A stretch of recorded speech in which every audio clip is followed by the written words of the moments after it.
Bismillahirrahmanirrahim. Wa kana fi hadzal mitsaq, dan di dalam piagam ini terdapat pertama-tama ialah ayadkhulu baitul muqaddasi sujada, yaitu diperintahkan supaya memasuki Baitul Muqaddas atau Yerusalem sujada sambil bersujud, artinya dengan penuh hormat, dengan menunduk. Wa ayyu'azzimus sabta, dan juga harus mengagungkan hari Sabtu sebagai hari liburnya orang Yahudi yang disebut dengan Sabat.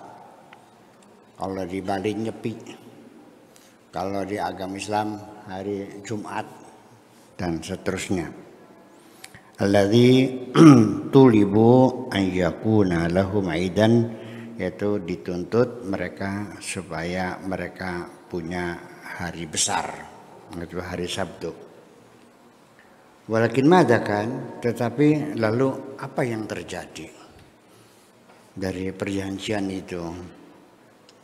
Innahum bimujarradi dhihabil khauf anhum, mereka itu baru saja sekedar hanya hilangnya rasa takut dari mereka. Begitu mereka sudah hilang rasa takutnya, mulai tenang, tidak ada yang ditakuti. Wa ghiyabul qahr, dan tidak ada kekuatan yang memaksa mereka. Tamallasu minal mitsaq, mulai ngeyel-ngeyel, mulai mencari celah-celah, ya, mulai ngeles. Tamallasu, mulai ngeles mereka itu. Minal mitsaqil ghalid, dari perjanjian yang begitu kuat itu. Fanaqaduhu, akhirnya mereka melanggarnya. Wa kafaru bi ayatillahi, dan mereka mengingkari ayat-ayat Allah. Wa qatalu anbiya'ahu, dan juga mereka membunuh para nabi bi ghairi haqqin, tanpa alasan yang benar. Model pateni bah, model kahaya. Kalau Nabi Zakaria kan ceritanya kan dikejar-kejar mereka, sembunyi di pohon, akhirnya ditutup pohonnya, digergaji. Seperti itulah mereka bengisnya membunuh para nabi. Sedikit saya simpulkan saja. Bukan hanya di masyarakat Yahudi saja, di masyarakat manusia di mana saja, di sini, di Indramayu, di Cirebon, di Indonesia. Ketika ada orang yang baik, seorang waliullah yang tulus ikhlas, ingin mencerdaskan bangsanya, ingin memajukan bangsanya, dimusuhi kan? Percaya enggak? Enggak usah jauh-jauh cerita Yahudi, kita aja di sini mau bikin pesantren untuk anak cucu mereka juga. Tanahnya saya beli, saya wakafkan. Kalau diwakafkan itu artinya tidak diwaris oleh anak cucu saya. Tidak boleh dijual. Untuk apa? Untuk lembaga pendidikan yang nanti akan mencerdaskan anak cucu mereka. Apa yang terjadi? Boro-boro Pak Kiai, mangga silakan diwakafkan saja, boro-boro. Atau Pak Kiai mangga dibeli dengan separuh harga saja, boro-boro. Malah ditingkatkan 10 kali lipat harganya. Ya, dihalang-halangi. Kita mesti jauh-jauh lah, di sini aja. Iya. Nah itu, ya kenapa? Ya itulah keadaan manusia seperti itu. Jadi ini kan jangan cerita fokus Yahudi. Ya, kalau kamu gimana? Kan? Lah ya iya. Ya dalam cerita sejarah kita juga. Apa sih salahnya paham? Kok di penjara? Iya kan? Ya seperti itu. Ya.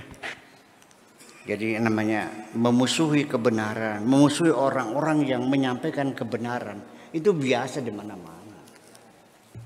Ya, makanya ya nanti kamu akan kecewa.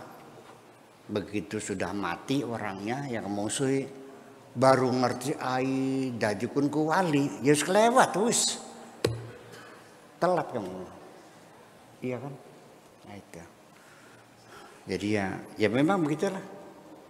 Memang dibuatnya seperti itu. Terus agaknya juga, ya mungkin ini hikmahnya Allah sendiri ya, yang tahu, yang maha tahu. Mungkin maksudnya Allah bikin orang yang benar itu musuh-musuh di sekitarnya,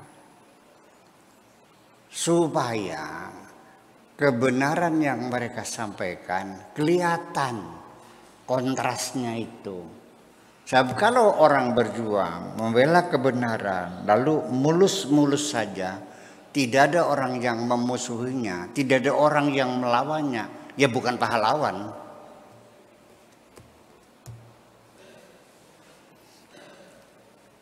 Andaikan negara ini merdeka, tidak ada perang, tidak ada banjir darah, nggak ada keringat, nggak ada pengorbanan, nggak ada rumah yang dibakar Belanda, nih mangga saya berikan kemerdekaan kepada Bung Karno. Terus selesai. Pahlawan bukan Bung Karno? Ya iya. Makanya perlu.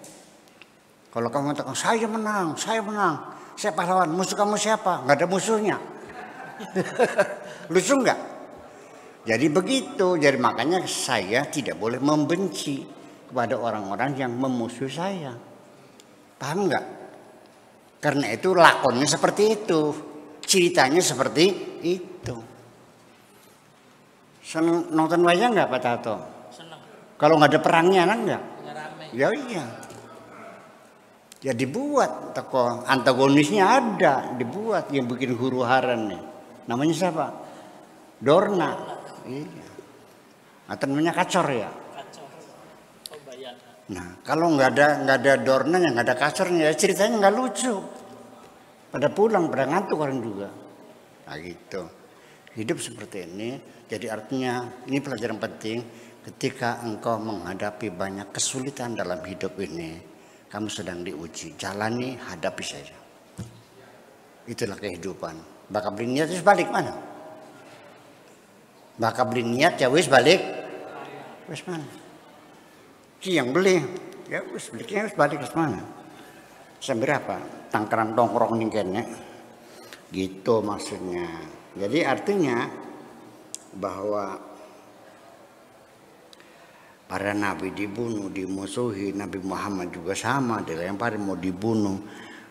Artinya saya mah di sini alhamdulillah dikasih musuh-musuh kecil-kecil. Golongan cengkeromet. Ya, golongan krocok-krocok. Mungkin Allah sayang sama saya tidak dikasih musuh gedean, ya. Yang kecil-kecil saja. Iya. Sampai sekarang belum ada orang yang rencana, ya nggak tahu lah. Tapi menurut saya gitu, nggak tahu juga. Menurut saya sampai sekarang ini saya tidak menduga ada orang yang rencana membunuh saya. Betul nggak? Yang nyaci maknya juga di belakang, kalau di depan mah nggak berani, salaman tetap cium tangan. Betul nggak? Iya, ya udah. Iya, di depan mah hormat. Nggih pakai nggih, mangga nggih enggak. Iya di belakang lagi. Saya tahu kok, ya itu sudah tuh memang begitu. Gitu. Ya, belum ada orang yang lemparin saya dengan batu. Nabi Muhammad sampai berdarah-darah kok, sampai giginya patah. Nah itu. Artinya saya nggak ada apa-apanya, kecil gitu. Ya udah, tenang-tenang aja. Gitu.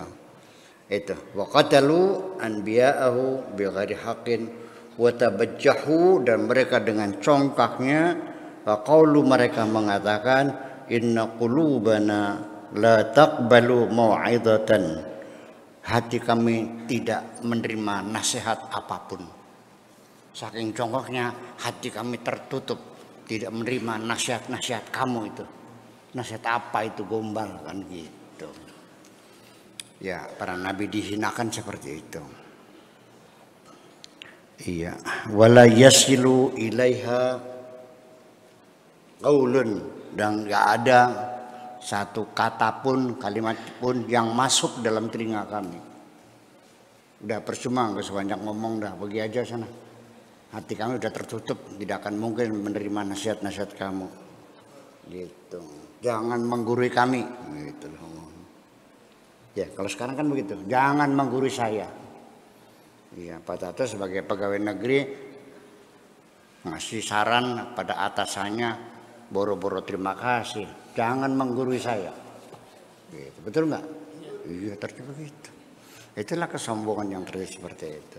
Seperti itu. Ya, li'annaha mughallafatun duna kulli qaulin. Karena hati kami udah terkunci, terbungkus rapat, nggak bakal masuk kata-kata apapun. Wa afalu wa fa'alu kullal afail, dan mereka melakukan berbagai macam perbuatan al-ukhra yang lainnya, allati yaqussuha Allah subhanahu ala rasulihi wa ala al-muslimin. Ya, seperti yang diceritakan oleh Allah kepada Rasulnya dan kepada umat Islam fi muwajahatil Yahud, dalam menghadapi orang-orang Yahudi.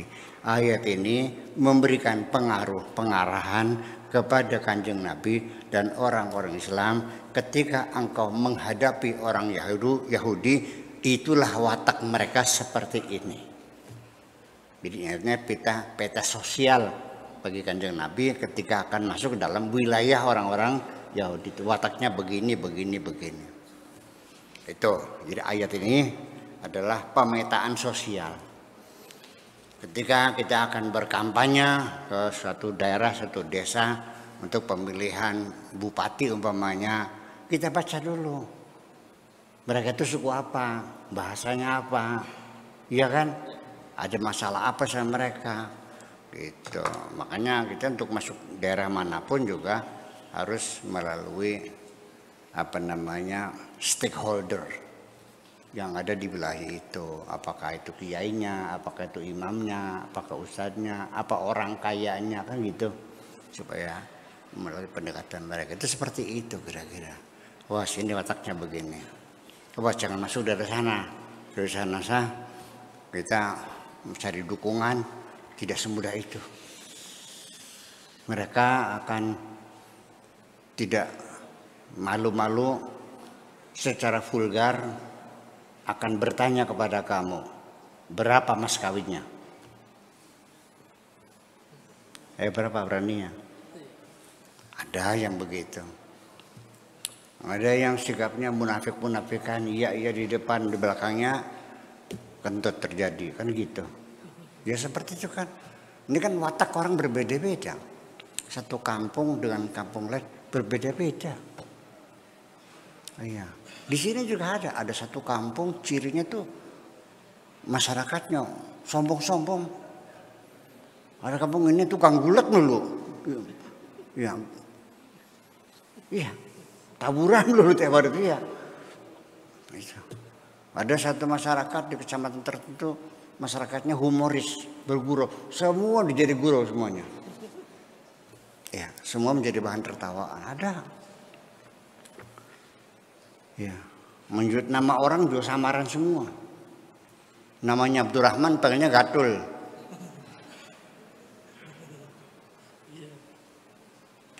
Ya, namanya Abdurrahim, panggilnya Ibis. Nama-nama panggilan begitu itu. Ya, itu terjadi di masyarakat mana saja. Nama panggilan itu biasanya nama kemanjaan, menunjukkan persahabatan seseorang, sehingga nama itu dijadikan sesuatu yang lucu lah, keakraban gitu. Itu mesti kita tahu.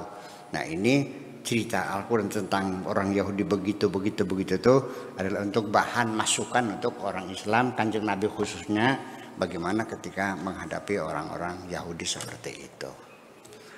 Sambil kita nunggu pembacaan gelombang cinta ya. Oke, kita lanjutkan. Fabima naqdihim mitsaqahum, dan karena mereka membatalkan, melanggar terhadap perjanjian mereka, mitsaq ya, fakta mereka,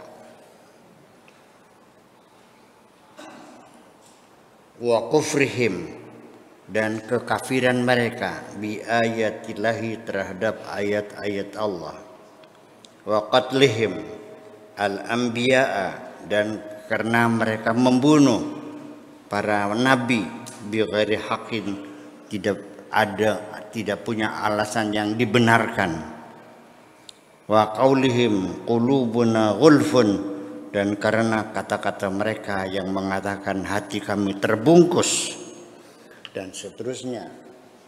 Wa inda qaulihim qulubuna ghulfun, ketika kita sampai pada ungkapan mereka sesungguhnya hati kami terbungkus, tertutup. Wahya al-qaulatu allati kanu yujibuna biha ala da'watir rasul. Itulah ungkapan kata-kata yang selalu mereka sampaikan menghadapi dakwah Rasul sallallahu alaihi wasallam. Imma tai'isan lahu, mungkin sengaja diucapkan begitu supaya melemahkan semangat Kanjeng Nabi Muhammad, supaya putus asa, min imanihim, terhadap keimanan mereka, wastijabatihim, dan juga istijabah mereka, sambutan mereka, wa imma istihza'an bitaujihi ad-da'wati ilaihim, atau juga sebagai kata penghinaan, ejekan, ya, dengan sebab dakwah ditujukan kepada mereka, wa tabajjuhan, bukan karena kesombongan mereka, bitakdzibi, dengan mendustakan, wa adamil isqa, dan tidak mau mendengarkan, wa imma hadza wa dzaka ma'an, bisa ini bisa itu bersama-sama. Inda qaulihim hadza yanqati'u asyaq lirraddi alaihim, ya, ketika mereka mengucapkan seperti itu, asyaq, runutnya ayat ini terhenti sebagai jawaban terhadap mereka, bal taba'allahu alaiha bikufrihim. Semuanya itu adalah disebabkan karena hati mereka sudah disestempel oleh Allah, sudah dilakban sama Allah, ya, bikufrihim, dengan kekufuran mereka. Fala yu'minuna illa qalila, yang beriman hanya beberapa orang saja, yang beriman hanya sedikit sekali.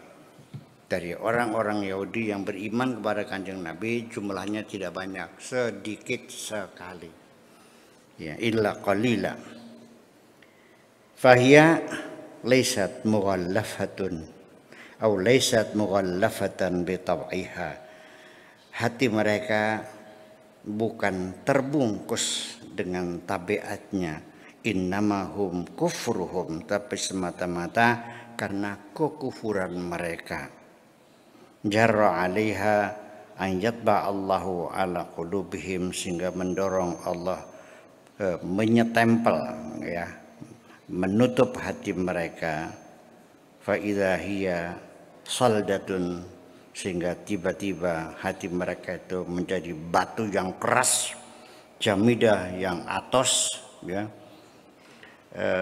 boghatatun, yang berlapis, la yastashir la tasajir nadawatul iman, hati mereka yang begitu keras sehingga tidak bisa lagi merasakan lembutnya keimanan, wala tatadawwaqu halawatahu, dan juga tidak bisa merasakan manisnya keimanan, fala yaqa'u minhum al-iman, sehingga tidak membuat mereka percaya, illa qalila, kecuali sedikit sekali, mimman lam yastahiq bi fi'lihi, bagi orang yang tidak layak untuk melakukannya. Ayat ba Allah ala qalbihi, sehingga disetempel oleh Allah hati-hatinya, ay ulaikal ladina fatahu qulubahum lil haqqi, yakni bagi mereka orang-orang yang terbuka hatinya menerima kebenaran, wastashrafuhu, dan mereka merasa gembira, fahadahumullah, sehingga Allah memberikan hidayah kepada mereka, ilaihi, kepada keimanan, wa razaqahum iyaha, dan Allah memberikan rezeki kepada mereka dengan kepercayaan.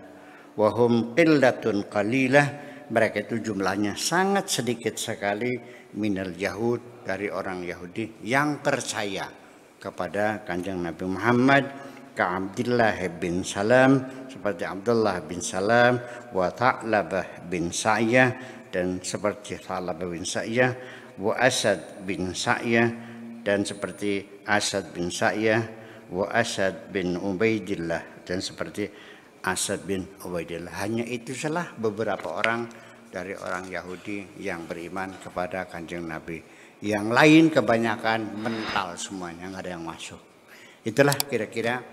Maka, assalamualaikum warahmatullahi wabarakatuh.